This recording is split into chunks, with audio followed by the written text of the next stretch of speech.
Okay, great. Welcome, everybody. Thank you all for attending our first virtual graduate and professional expo. My name is Julia. I'm the community-based research assistant with Careerspace at Trent University. Careerspace provides an authentic outlook on the career landscape by providing Trent students and alumni with meaningful experiences, necessary perspectives, and valuable resources. We offer virtual appointments, workshops, online resources, and opportunities to connect with employers and recruiters. These services are free for all Trent students and alumni. You can visit our website, trentu.ca/careerspace, to book an appointment or learn more about our services. We are thrilled to have representatives here today from the Frost Center for Canadian Studies and Indigenous Studies. Before we go ahead and get started, I do have a couple housekeeping items just to mention really quickly. I would ask our presenter, Janet, to just go ahead and put your contact information in the chat box right now. And we should have 10 to 15 minutes for questions and discussion following the presentation by Janet today. Please feel free to ask your questions anytime using the Q&A function at the bottom of your screen. And as well, today's presentation will be posted to our Careerspace YouTube channel. So without further ado, I'd like to welcome our guest from the Frost Center for Canadian Studies and Indigenous Studies and ask that you feel free to introduce yourself, and the floor is yours. Thank you so very much, Chimigwech. I wish I could see everyone present today. It's a pleasure to be spending this time with you. Thank you so very much for being here, everyone.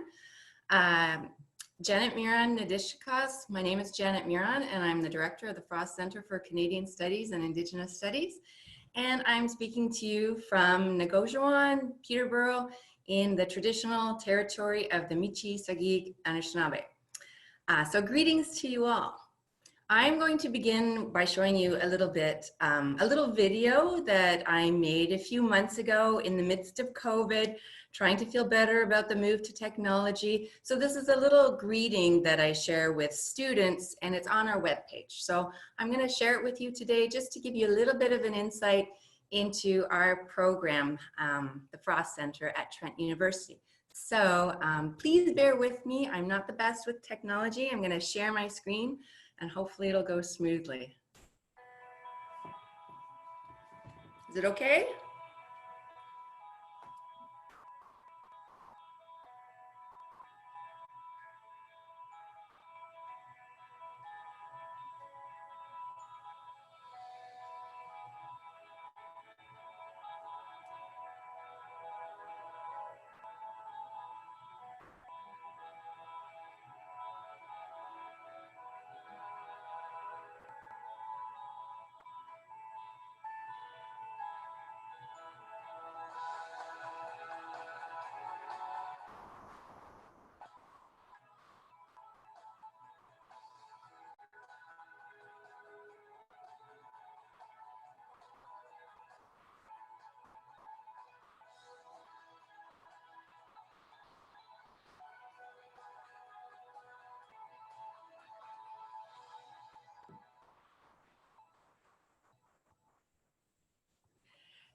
So that was just a little snapshot of some of the events and activities that we've done over the last year and a half at the Frost Center for Canadian Studies and Indigenous Studies. We are an interdisciplinary program that offers both an MA and a PhD. And we pull on faculty and expertise from across the disciplines to offer you an exciting and dynamic pathway for exploring a range of critical, important, and significant topics and issues related to the topic of Canada or Turtle Island. The work that we do in our program is diverse, vibrant, and contributes to building of knowledge and understanding in a range of different contexts and fields, and serves community, however we personally define it, in multiple fundamental and very exciting ways. It's very difficult for me to summarize what we do because we are so truly diverse and interdisciplinary. We have expertise in environmental issues in the North to Indigenous settler relations and Indigenous resurgence. So I want to give you just two examples of recent graduates in our MA program. One recent graduate whose name is Demi Matthias, studied traditional Anishinaabe knowledge and worked with elders and knowledge keepers in her community to contribute to resurgence of Indigenous knowledge and cultures. As part of her MA, she actually built a canoe that was based on traditional Anishinaabe methods. Another very recent graduate, Juanita Spears, studied the representation of LGBTQ plus communities in children's literature. So as you can see, it's really difficult for me to summarize in one concise statement what we do. We do really important and exciting work that addresses critical representations of Canada, challenges dominant settler myths, looks at Indigenous resurgence movements and reconciliation. So we do a wide variety of issues. We cover a wide variety of issues and topics, and we support as much as possible students' journeys in this important stage in their life. Our students go on to become professors at universities, teachers, they work in public service, in nonprofits, they work for and in Indigenous communities. But I think one thing that runs through all of our work at the Frost Center is a desire to serve community, whether it be our Indigenous nation, a professional field, specific communities that are targeted, marginalized, and victimized by the Canadian state, and so on. We all strive, I think we all are united in this desire to make the world that we live in more just, and to seek a better existence for all of us living on Indigenous lands here. And I think that, I hope you got a sense from the little video I showed, you know, how what we offer students goes beyond the classroom walls. So over the last year and a half, we've held you know, drag show and cabaret. We were in art space. We were in the Canoe Museum. We marched in Pride Parade last year. So our visitors to our center consist of traditional knowledge keepers, elders, activists, scholars, musicians. We saw Jeremy Dutcher in Campbellford last summer, and certainly a lot of these things have shifted, which is the popular word this year, in the context of the pandemic, but we still strive to offer students a really dynamic and engaged environment where we can critically discuss a range of issues connected to what is currently called Canada. So I'm really looking forward to talking with some of you today, and please feel free to contact me in the future if you have any questions. But I'd love to hear from audience members now. Thank you so much, Janet. That was great. Just a reminder, everybody, that the Q&A box is at the bottom of your screen, and that's what we can use for some questions. I don't see anything right off the bat, but I also have some that I can ask you to kind of get things kickstarted. Sure. So what are you looking for in an ideal candidate for this program?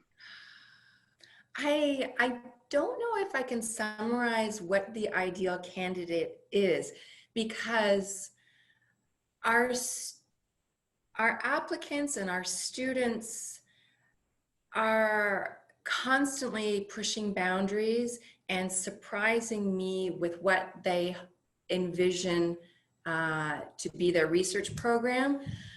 Sometimes we have many students who have been out of school for several years and then are returning to school. We have students studying such a range of topics and are motivated, you know, by different interests.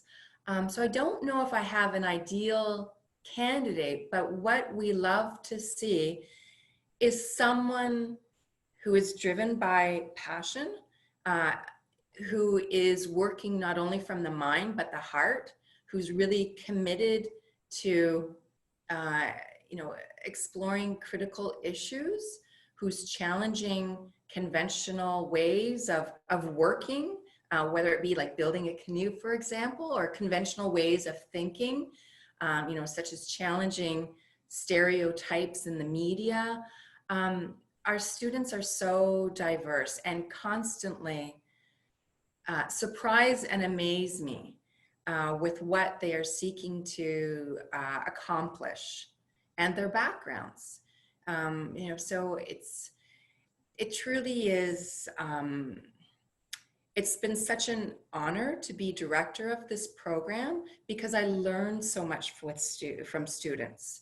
And our conversations and our engagements, have helped me enormously in my own professional and personal journey. Our students are really amazing, and we have at the Frost Center, we have a student association, the Frost Graduate Student Association, and they're organizing a conference that had to be postponed from last year. They organized a disco dance last year. We have a mentorship program with senior students, with incoming students. So we work together to build a supportive environment. And we also reach out, we collaborate a great deal with other graduate programs at Trent as well, especially Indigenous studies and sustainability studies. So we work with other graduate programs to offer students opportunities, such as we've launched, this is our second year, providing a certificate in trauma-informed teaching for our graduate students. So we're very committed to supporting students' professional and personal development in the program. So it's not just about, what are you doing for your thesis or your dissertation? It's also about, how are you growing professionally and personally? How are you serving your community, however you define your community? So we really offer a program that is more than just about the classroom experience. We also have a great deal of funding that we provide graduate students with beyond the graduate teaching assistant position. So we have a lot of internal scholarships and funding opportunities at the Frost Center. And it truly is a wonderful program. Thank you so much. That was a really great answer from a student perspective. Thank you so much for that. You're welcome. We have a question from Tia. Do you have any tips for applications, and what kind of applications are you looking for? I'm always happy to be surprised by the application. One thing though that is often useful when you're applying, if you've already connected with someone who may serve as a potential supervisor at Trent, so when you think about what you'd like to study for your thesis or your dissertation, think about who might be an appropriate supervisor. And if you can, connect with that supervisor at Trent. If you visit our website, you'll see all of the faculty members in our program on our website. So, take a look through and see who might be a suitable fit. Connect with them before submitting your application. And if they say, I would be willing to supervise you, put that in your application. Or else if they say, I would consider supervision, put that in your application as well. Because one of the tasks that the admission committee has is finding someone who would be an appropriate supervisor. You may have a wonderful, incredible, important project and vision, but if we don't have a suitable supervisor, we wouldn't be able to serve and support you in that endeavor. So that always helps. It's not required. We can also actively work towards finding you a supervisor. It's not necessary, but it does help your application a little bit.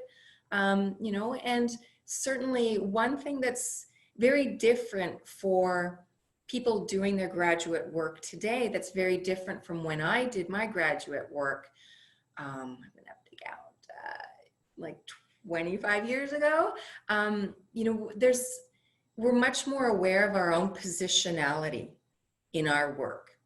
So if you're interested in studying an Indigenous related topic, but you're a settler Canadian, you want to identify that, because that's actually a strength to identify your limitations and your own position.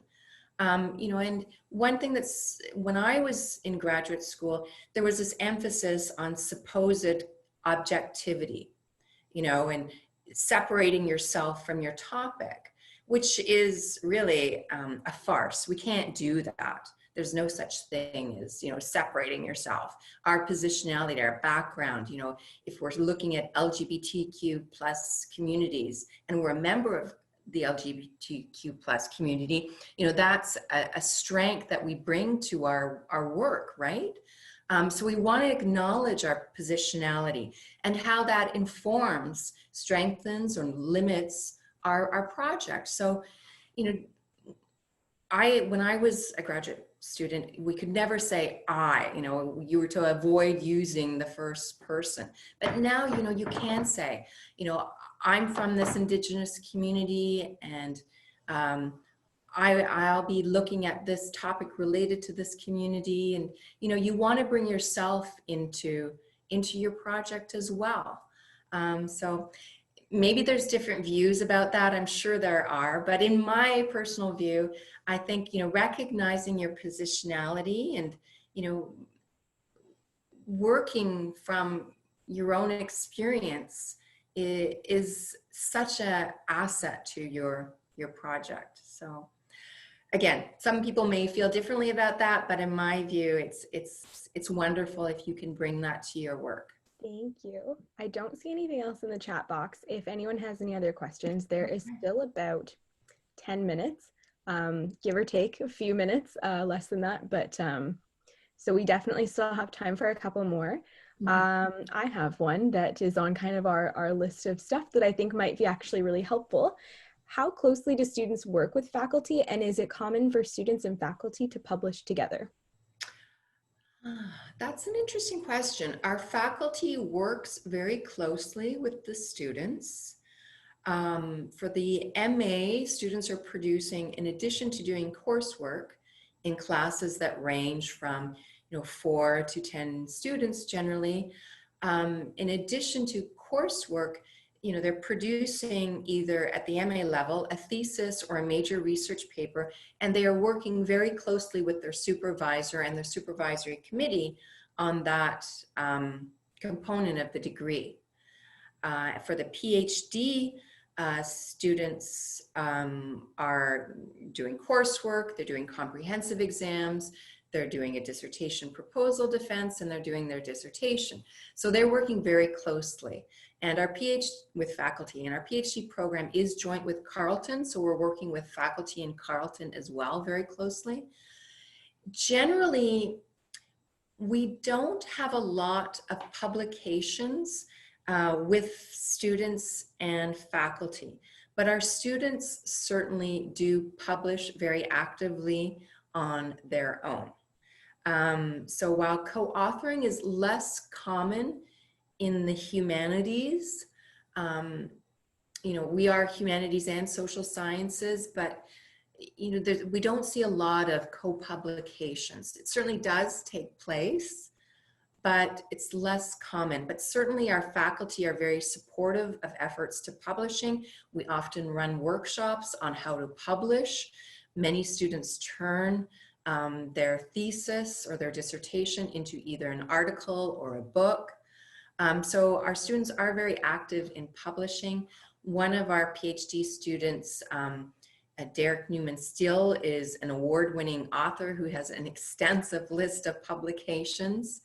And they are, they have been engaged in publishing for years. So, some students do seek publications and are very active in that realm. But it certainly varies student to student.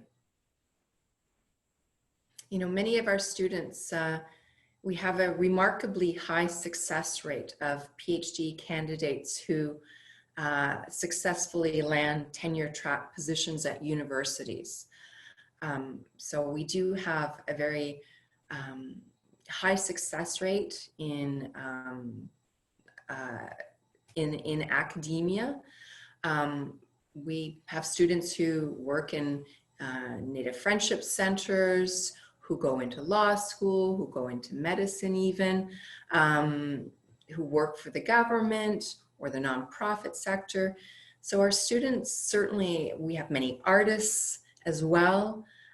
Tia Kavana is an MA student in our program, and one of her works can be seen on Water Street, a beautiful canoe. So we have a rich variety of student experiences.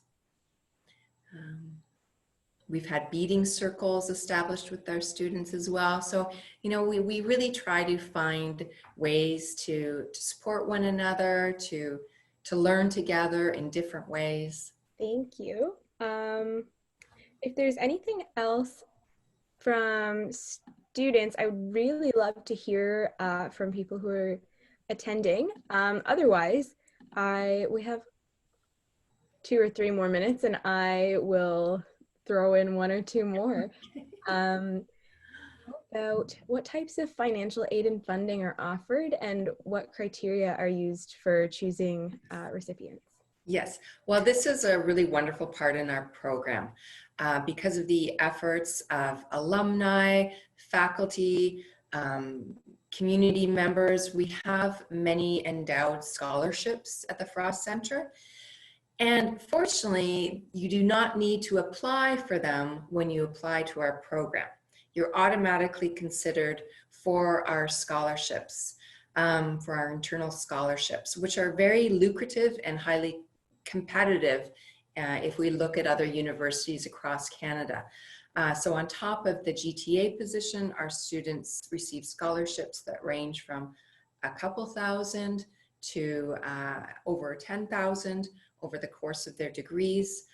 So we have really lucrative funding packages that students are automatically considered for upon applying.